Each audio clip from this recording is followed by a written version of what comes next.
Dans cette vidéo, je vais faire le commentaire de ce sèche-cheveux Retracord 2000 de chez Babyliss.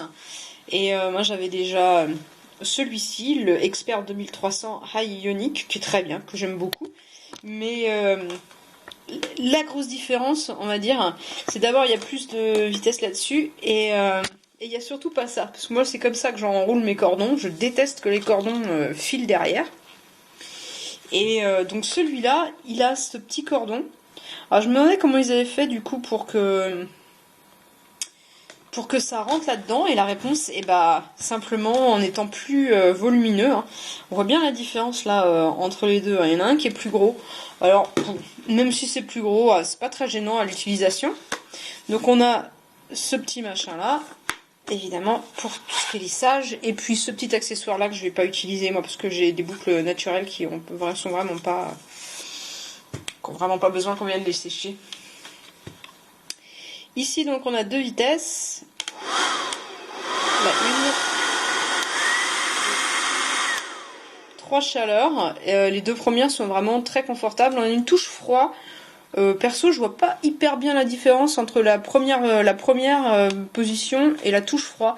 Tout ce que je sais de cette position, c'est que c'est celle que préfère mon chien. Il déteste la chaleur avec le sèche-cheveux. Alors il a un magnifique poil long qui nécessite d'être séché, sinon il chope la crève.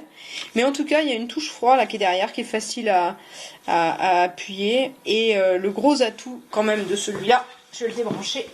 Alors au niveau puissance, il dépote. Hein. Il dépote. C'est-à-dire sur la deuxième puissance.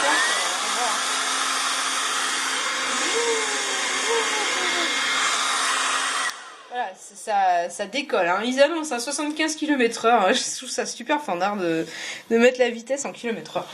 Mais en tout cas, c'est sûr que ça dépote, et si on a besoin de puissance pour aller vite, il n'y a aucun problème. Hein. Mais surtout, du coup, moi ce que j'apprécie bien dedans, c'est ça. Hop.